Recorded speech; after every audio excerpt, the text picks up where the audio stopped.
semua, apa kabar? Alhamdulillah, pada kesempatan kali ini kita masih diberi kesempatan dan kesehatan oleh Allah Subhanahu wa Ta'ala, sehingga kita masih bisa bertemu dalam kelas online pembelajaran sosiologi bersama Ibu Fitri. Anak-anakku semua, untuk video kali ini kita akan membahas di bab 3 tentang ketimpangan sosial. Seperti gambar yang tampil, itu menunjukkan salah satu bentuk ketimpangan sosial yang ada di lingkungan sekitar kita. Nah, anak-anakku semua, ketimpangan sosial dalam masyarakat di Indonesia itu sangat beragam. Hal ini terjadi karena masyarakat Indonesia itu terdiri latar belakang yang berbeda, budaya yang berbeda, sehingga mengakibatkan akses terhadap hasil pembangunan pun berbeda-beda. Dalam slide ini, saya akan menjelaskan tentang yang pertama, pengertian ketimpangan sosial, dan yang kedua adalah faktor-faktornya. Nah, untuk yang pertama, pengertian ketimpangan sosial sendiri merupakan ketidakseimbangan yang terlihat jelas dengan adanya jarak atau gap di antara golongan-golongan dalam masyarakat. Nah, hal ini dipengaruhi oleh berbagai faktor anak-anak.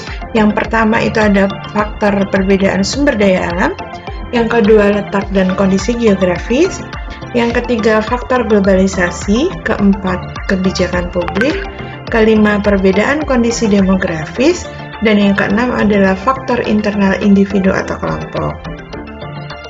Nah, selanjutnya adalah bentuk-bentuk ketimpangan sosial yang ada di sekitar kita. Yang pertama, ketimpangan antara golongan kaya dan miskin. Kalau ketimpangan golongan kaya dan miskin, ini sesuai dengan gambar pertama tadi yang ada di slide, yaitu adanya anak penjual asongan ya, anak jalanan, yang kemudian di kanan kirinya itu terdapat lalu lalang mobil mewah yang sedang melintas di jalan raya. Itu salah satu bentuk ketimpangan golongan kaya dan miskin. Yang kedua adalah ketimpangan pemilik modal dan buruh.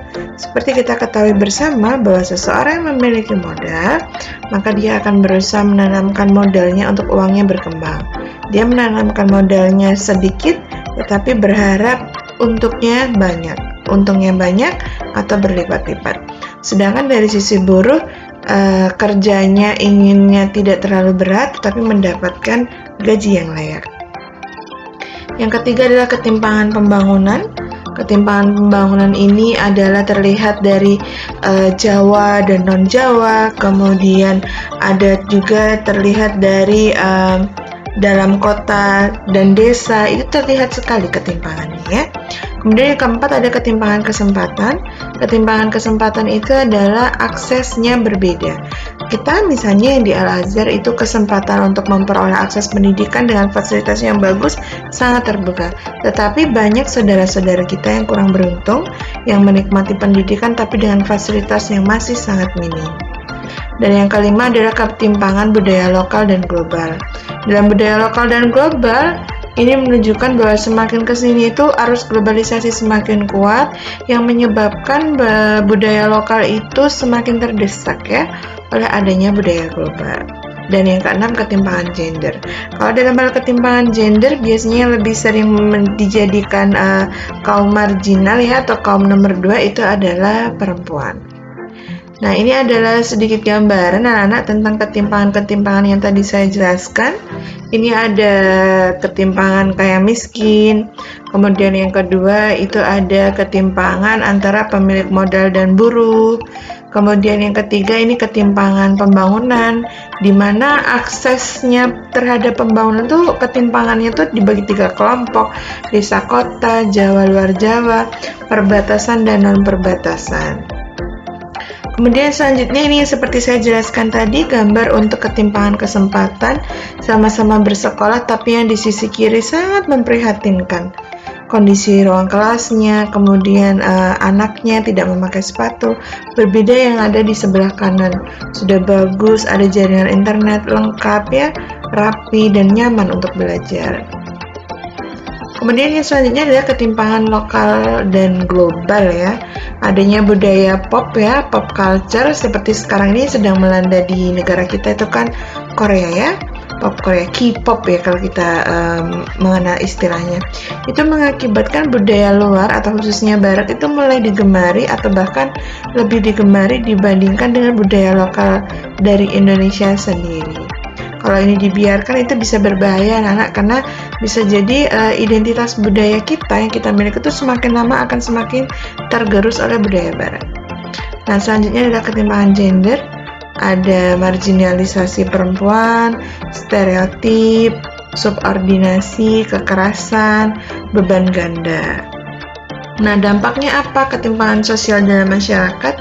Yang pertama itu muncul namanya diskriminasi anak-anak. Jadi beda perlakuan, ada pembatasan, ada kecenderungan, dukungan terhadap pihak tertentu, tidak bisa berlaku sama, jadi muncul diskriminasi sosial. Yang kedua muncul kecemburuan sosial. Nah, munculnya kecemburuan sosial ini bisa berbahaya anak-anak, karena kalau semakin dipertajam ya, terus berlangsung, itu dengan adanya kecemburuan sosial itu bisa menumbuhkan kejahatan, kemudian konflik dan lain sebagainya. Yang ketiga, monopoli kekuasaan ya. Jadi kalau monopoli kekuasaan itu menunjukkan bahwa ada satu kelompok yang menguasai kelompok lain. Dan itu sangat tidak baik ya, apalagi negara kita itu kan negara demokrasi, semua punya hak, punya kesempatan yang sama. Nah, dampak yang selanjutnya adalah konflik ya. Ketimpangan sosial itu mengandung benih konflik ya. Jika tidak segera diatasi, maka bisa menimbulkan konflik. Entah itu konflik antar umat beragama, konflik antar masyarakat berbasis suku, agama, ras. Nah, itu harus kita hindari. Nah, anak-anak, itulah dampak konflik ya yang muncul akibat dari ketimpangan sosial. Kemudian selanjutnya adalah sikap kritis ya. Bagaimana kita menghadapi ketimpangan sosial yang ada di masyarakat? Yang pertama itu menjaga komunikasi ya. Betapa pentingnya kita menjalin komunikasi supaya tidak ada miskomunikasi, pesan tersampaikan dengan baik. Kemudian yang kedua ada toleransi, menghargai perbedaan.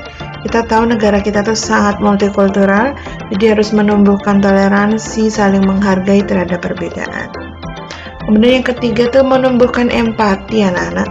Jadi ketika empati itu dimunculkan, kita bisa membantu, peduli dengan saudara kita sesama warga Indonesia, masyarakat pada umumnya, maka akan muncul rasa diperhatikan. Oh, berarti saya keberadaannya diakui, saya berarti diperhatikan. Itu memunculkan rasa bahagia yang bisa nanti mewujudkan harmoni sosial di masyarakat. Yang keempat ada sikap filantropi sosial. Nah, ini adalah penjelasan dari masing-masing bagaimana cara kita menghadapi ketimpangan sosial, dari mulai toleransi, kemudian menghargai perbedaan. Nah, ini saling berbeda-beda tapi tetap saling menghargai. Kemudian sikap empati ya, seperti yang tadi sudah saya sampaikan. Jadi kalau kepedulian terhadap sesama itu dapat mengikis ketimpangan sosial. Kemudian ini sikap filantropi ya.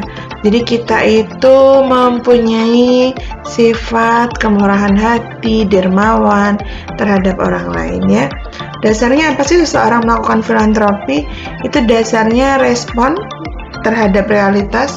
Karena kita nggak tega misalnya ada korban bencana. Kemudian yang kedua itu didasarkan pada ajaran agama. Jadi dalam agama kita ya, sebagai seorang muslim, wajib halnya kita membantu saudara kita. Bisa melalui sedekah, infak, zakat, dan lain sebagainya. Demikian anak-anak penjelasan singkat ya materi tentang ketimpangan sosial.